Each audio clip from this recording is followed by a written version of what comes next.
দস্তগীর মেহবুবে সুবহানী আব্দুল কাদের জিলানী ইশার নামাজের পরে পরে এলান করলেন।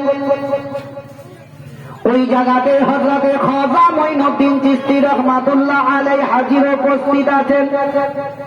আব্দুল কাদের জিলানী ইশার নামাজের পরে পরে এলান করলেন, বলে শুনে নাও, আজকের ফজরের নামাজটা যারা যারা আমার পিছে পড়বে তারাই হবে জান্নাতি।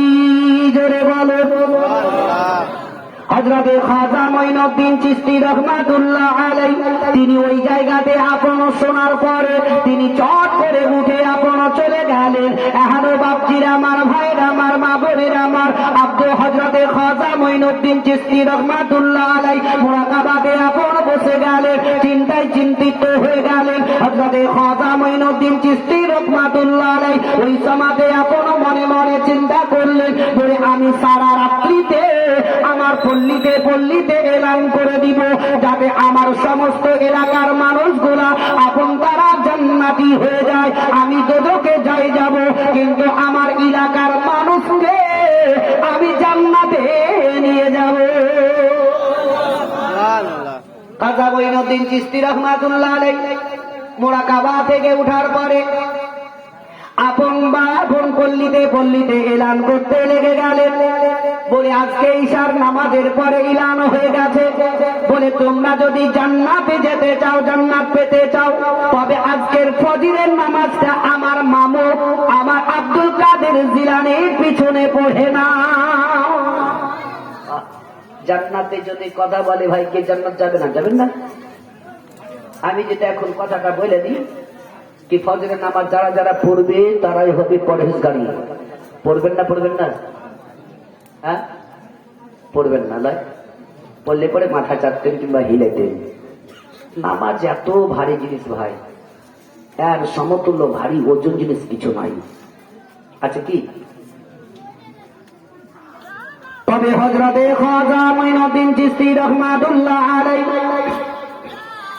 উঠার পরে আপন এলান করতে যখন লেগে গেলেন, এলান করতে আছেন সারা সারা রাত্রি আপন বাবা পল্লীতে পল্লীতে এলান করলেন। সমস্ত মানুষেরা ফজরের নামাজটা পড়ার জন্য, তার পিছনে বাবা পড়ার জন্য, জান্নাত পাওয়ার আশার জন্য তারা সবাই আশায় আকাঙ্ক্ষিত হয়ে সারা রাত্রি তারা বাবা চিন্তা করতে আছে কতক্ষণে মসজিদে আযান হবে, আমরা যাব নামাজ পড়তে, আমরাও জান্নাতি হয়ে যাব।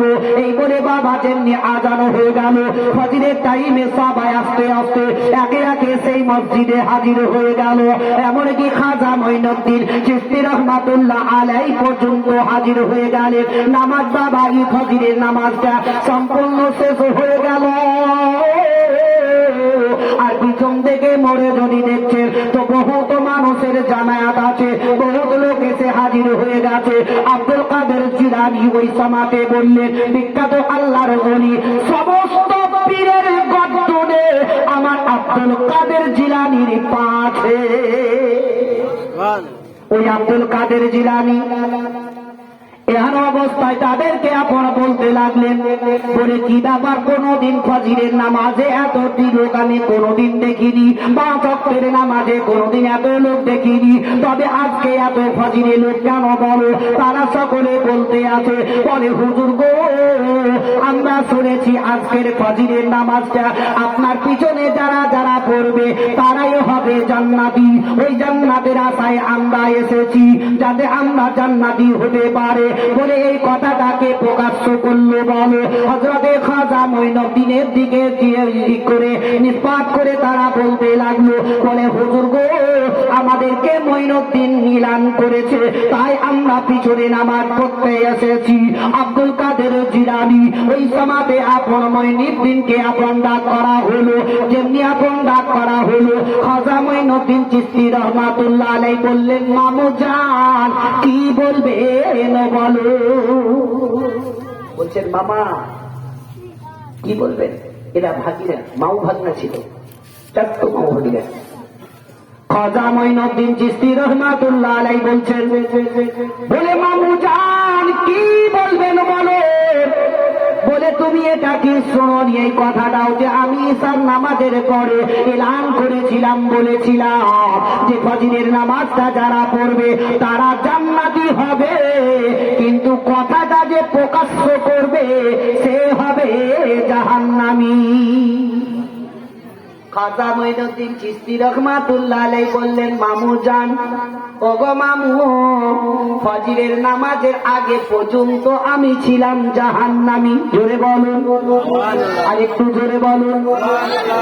খাজা মঈনুদ্দিন চিশতি রহমাতুল্লাহ আলাইহি বললেন, হুজুর গো, ওগো আমার মামু জান, আমি ফজরের নামাজের আগে পর্যন্ত ছিলাম জাহান্নামী। তবে মামু জান, আপনি বলেছেন যারা যারা আমার পিছে নামাজ পড়বে তারাই হবে জান্নাতি।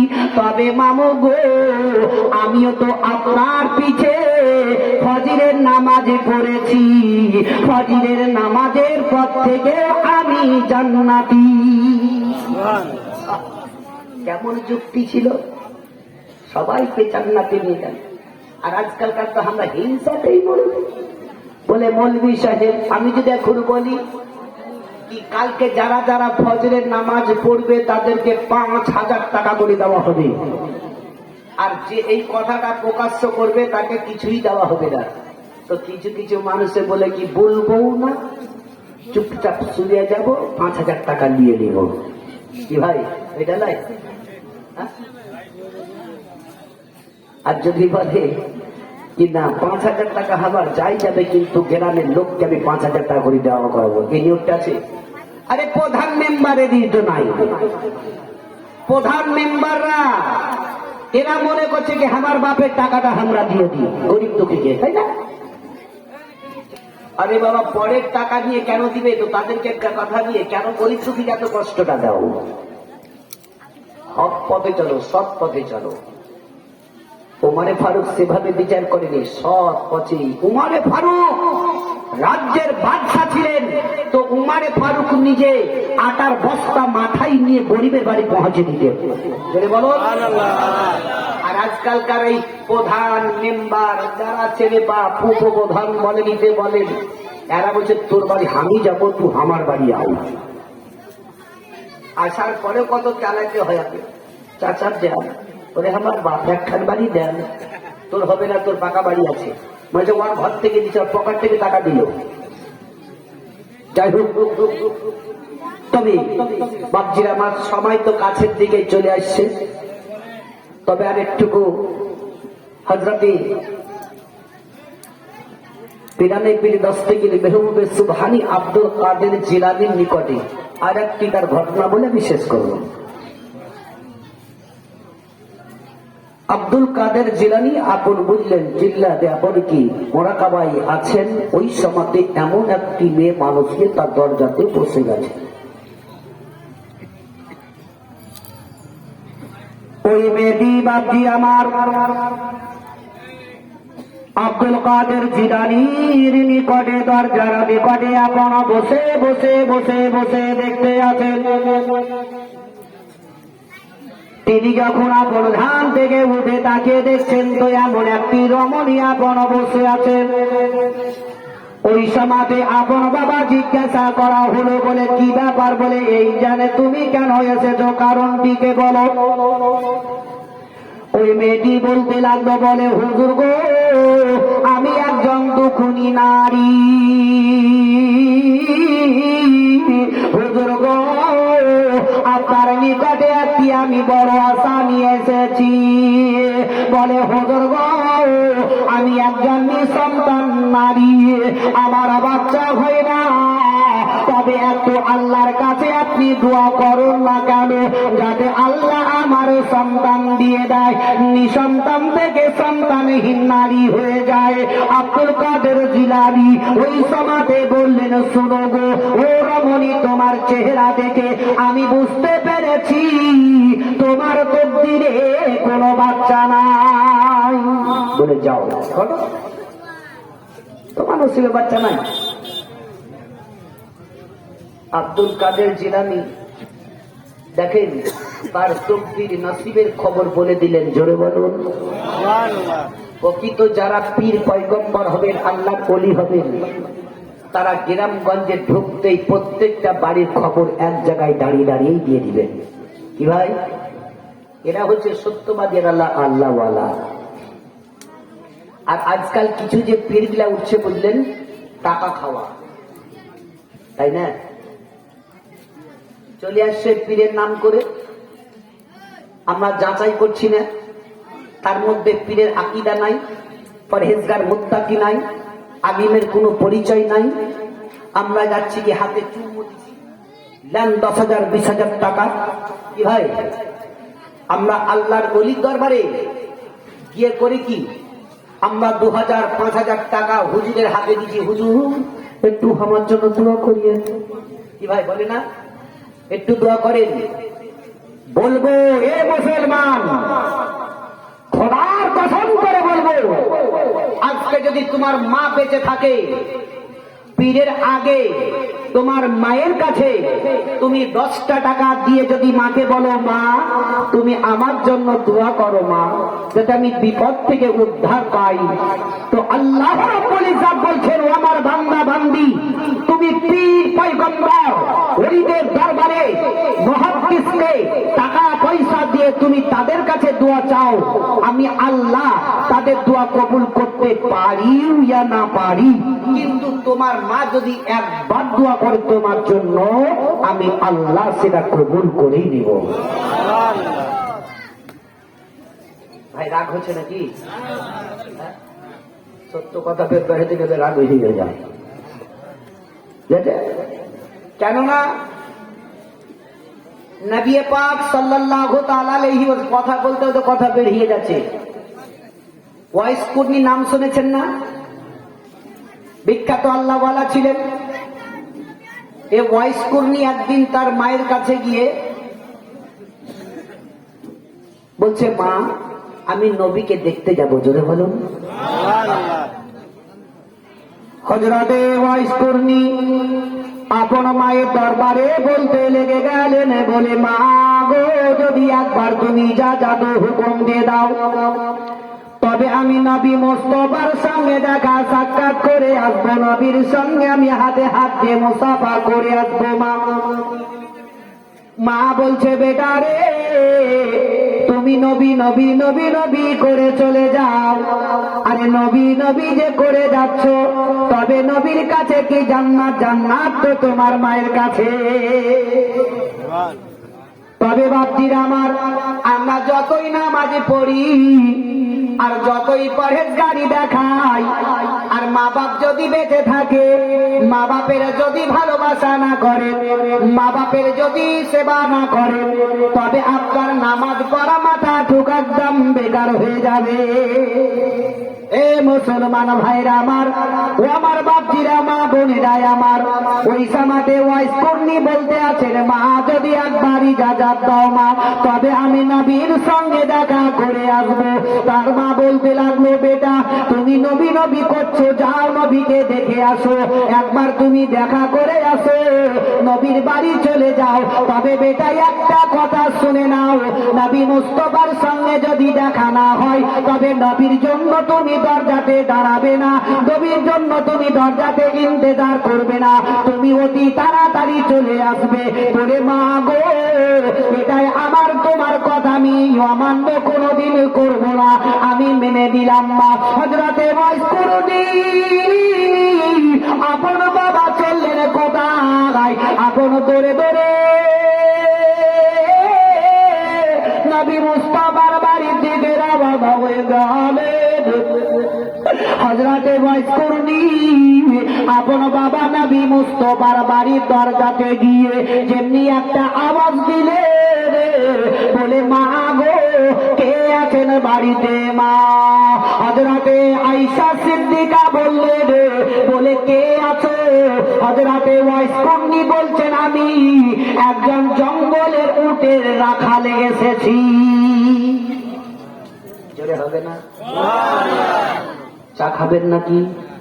চা দেওয়া করাবো, তাহলে গলা ঝাড়বে। হযরতে ওয়াইস কুরনি বলছেন, বলে মা আমি জঙ্গলে একটা রাখাল, ওই উটের রাখাল আমি এসে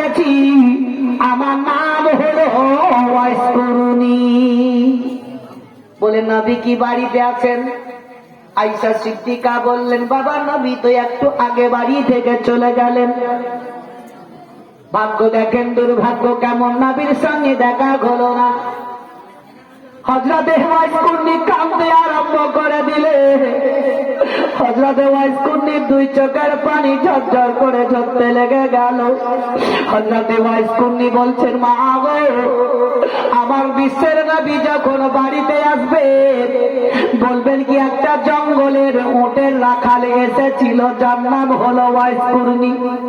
আমার বিশ্বের নবীকে আমার সালামটা আপনি জানিয়ে দিবেন।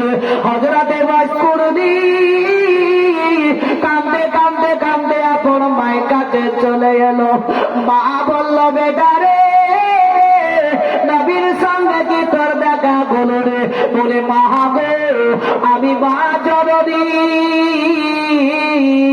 বিশ্বের নবীর জামানাতে আমি হওয়া সত্ত্বেও গো মা, আমি নবীকে একবার দেখতে পেলাম না মা, আমার নবীর সঙ্গে সাক্ষাৎ কি আর হবে না? মা জননী বলতে লাগলো, বলে, বেটা ওয়াইস কুন্নি শুনো রে, আমি আল্লাহর কাছে দোয়া করব যাতে নবী মুস্তাফার নিকটে যে সাহাবীগুলা আছে গো, ওই সাহাবীগুলা নবী মুস্তাফার যেটা পাননি সেই জিনিসটা তুমি নবীর কাছ থেকে পাবে। হযরতে ওয়াইস কুন্নি বলে, মাগো মা, আমি যদি একটু দাঁড়াতাম গো মা, তবে নবীর সঙ্গে আমার সাক্ষাৎ হতো মা। আমি নবীকে জি ভরে দেখে নিতাম গো মা, আমি নবীর সঙ্গে ইয়াতে জি ভরে মিলামিশা করতাম গো মা, তবে ওই নবীর সঙ্গে দেখা হলো না। হযরতে ওয়াইস কুন্নির মা সঙ্গে সঙ্গে আল্লাহর কাছে দোয়া করতে লেগে গেল, বলে, আল্লাহ গো, নবী মুস্তাফার সাহাবীগণ নবীর কাছ থেকে যেটা পাননি, ওগো আল্লাহ, যেটা আমার বেটা আমার নবী মুস্তাফার নিকট থেকে পেয়ে যায়। তার মা জননী দোয়া করলেন, আল্লাহর দরবারে কবুল হয়ে গেল। ও আমার ভাইরা, বাপজিরা, মা বোনেরা আমার, যাদের দুনিয়াতে মা বেঁচে আছে, মায়ের সেবা করুন, মাকে ভালোবাসুন। মায়ের কাছে আপনি একটু দোয়া চান, যে মা আমার দোয়া দিবেন ওটাই আল্লাহর দরবারে কবুল হবে। বাপ যেটা দোয়া দিবে ওটা আল্লাহর দরবারে কবুল হবে। এ মুসলমান, ইহারা ওয়াইস কুন্নির মা যেমনি দোয়া করলো আল্লাহর দরবারে কবুল হয়ে গেল। এদিকে বাপজিরা আমার, বিশ্বের নবী কুল কায়নাতের নবী জনাবে মুহাম্মদ রাসূলুল্লাহ সাল্লাল্লাহু তাআলা আলাইহি ওয়াসাল্লাম পৃথিবী থেকে যাওয়ার আগে আগে সমস্ত সাহাবীদেরকে ডাকলেন, ও আমার সাহাবীরা, তোমরা একত্র হয়ে যাও, আমার জুব্বাটা নিয়ে আসো। যেমনি নবী মুস্তাফার হাতে ওই জুব্বাখানা দেওয়া হলো। এদিকে বিশ্বের নবী জুব্বাটা হাতে নেওয়ার পরে সাহাবীরা সবাই একত্র হয়ে গেছে। আর সাহাবীরা মনে মনে চিন্তা করছেন, হযরতে আবু বকর মনে মনে করে, হয়তো নবী মুস্তাফার শরীরের জুব্বাটা আমাকে দিয়ে দিবে, আমি বড় খুশি হয়ে যাব। উমর বলছেন, না, হয়তো আমাকে দিবে। হযরতে উসমান গনি মনে করছেন আমাকে দিবে। হযরতে আলী মনে করছে, বলে, আমাকে ওই নবী মুস্তাফার জুব্বাটা আমাকে দিয়ে দিবে। দয়ার নবী মুস্তাফা আমার জুব্বা দিয়ে আছে। ওই সমাতে আপন সাহাবীদেরকে বলতে লাগলেন, ও সাহাবীরা শুনো, ও আমার সাহাবীরা, তোমরা যেটা মনে মনে গাইতেছো সেটা কিন্তু হবে না। জোরে হবে না, আর একটু জোরে হবে না। হযরতে আবু বকর, ওমর, উসমান গনি সবাই চুপ হয়ে গেছে। এমন সমাবে বিশ্বের নবী আমার বললেন, বলে, এই জুব্বাটা আমার শরীরে, বলে, তোমাদের কাউকে দেওয়া হবে না, তবে জঙ্গলে একটা রাখাল, উঠে রাখাল, যার নাম হলো ওয়াইস কুন্নি, ওই ওয়াইস কুন্নিকে আমার শরীর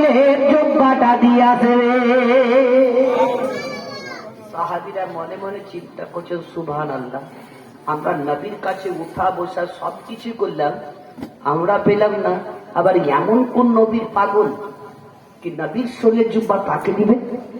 জোরে হবে না? আপনাদের যিনি এই মৌলভী সাহেবের নিকটে যদি কয়েকটা লোক বুঝলেন ঘোড়া উঠা বসা করে আর খাবার খেতে খেতে দেখছেন 4-5 জন বসেই আছে, তো ওরা মনে মনে করছে মৌলভী খেতে না পারলে এবার আমাদেরকে দিবেই, মনে করবে না ভাই? হ্যাঁ, আমাদেরকে দিবেই। আর ওই সময় খাওয়া দাওয়ার পর যদি বলে কি ভাই এই খাবারটা ওই ছাড়াটা দিয়ে আসো, তো এই 4 জন রাগ হবে না? অটোমেটিক রাগ হবে। তাহলে মৌলভীর কাছে উঠছি বসছি সব কথাবার্তা শুনছেন, আমাদেরকে দিবেন। ওই সমাজে হযরতে আলী আর হযরতে ওমরে ফারুককে বললেন, শোনো গো, এই জুব্বাটা নিয়ে চলে যাও, চলে যাও। এরা আপন চিন্তা করতে লাগলেন এমন কোন নবীর পাগল করে দেখা যাক, আমরা দেখবো।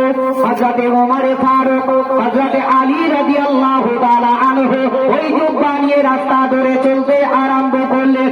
রাস্তায় চলতে চলতে ওই জঙ্গলের মধ্যে যাওয়ার পর কত লোককে জিজ্ঞাসা করা হলো, বলে আমার নাম মঈন নয়, আসল মঈনে আসল বাবা ওই ওয়াইসকুর্নির কাছে হাজির হয়ে গেছে, তোমার নাম কি? ওয়াইসকুর্নি। ওই পাগল বলতে আছেন, বলে কেন? বলে ওয়াইসকুর্নির সঙ্গে কি এমন তোমার দরকার? বলে আমরা এসেছি ওয়াইসকুর্নি এই জঙ্গলের উঠে রাখালের কাছে। বলে আমি হলাম সেই রাখাল। বলে কি বলতে চাইছো বলো? বলে দেখো এই জুব্বাটা নবী মুস্তাফার শরীরে তোমাকে দেওয়ার জন্য পাঠিয়েছে। বলে তোমরা কে? হযরতে ওয়াইসকুর্নি বলছেন তোমরা কে? বলে আমার নাম উমরে ফারুক, আমি হচ্ছি নবী মুস্তাফার সাহাবী, আমি হচ্ছি আলী নবী মুস্তাফার সাহাবী এমনকি তার দামাত। বলে তাই নাকি? বলে নবীর কাছে উঠতে বসতে চলতে ফিরতে সব খোদাই থাকো, দেখুন না। বলে উমর ও আলী শুনো গো, বলে তোমরা নবী মুস্তাফার নিকটে উঠতে বসতে চলতে ফিরতে সর্বদাই আছো, তবে তোমাদের মুখে সব দাঁত কেন দেখা যায় বলো? যদি বলবেন না সুবহানাল্লাহ।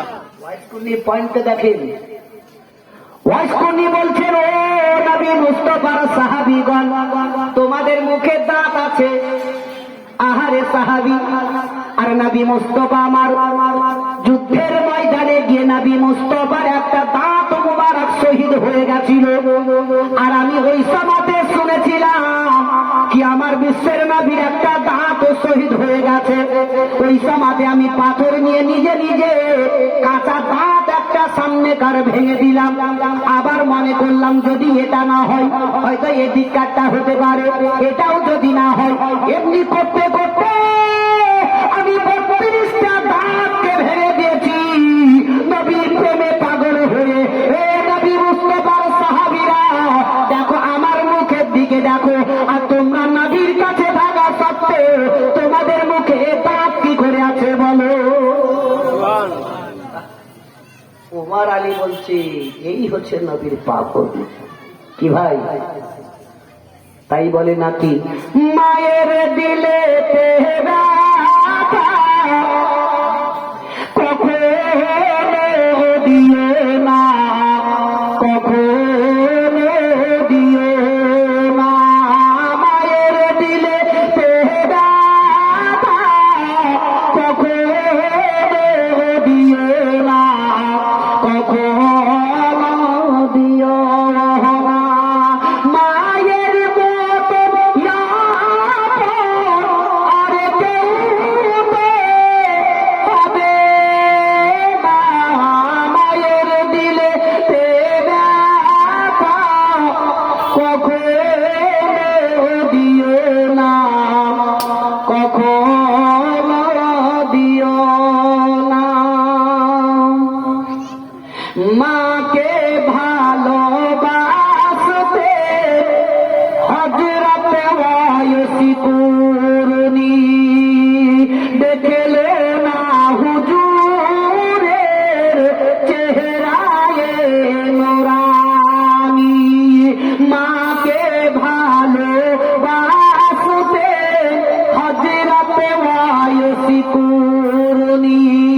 দেখলে না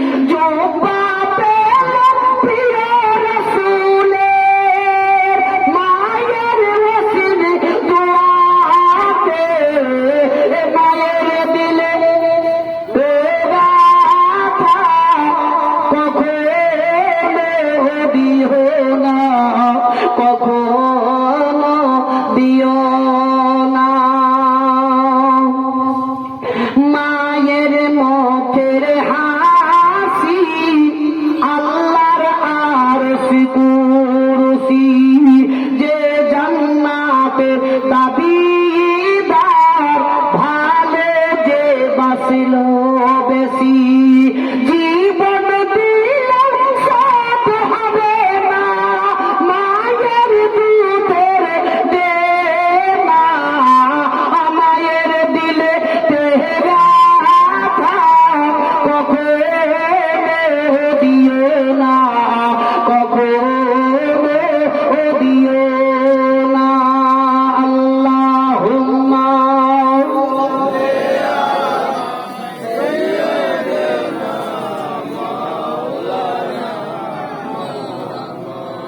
وعلى آله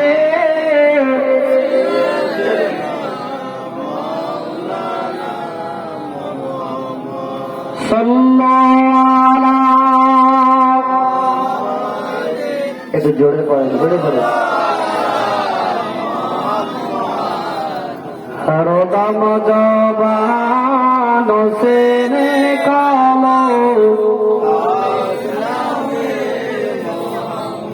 হরদম জবান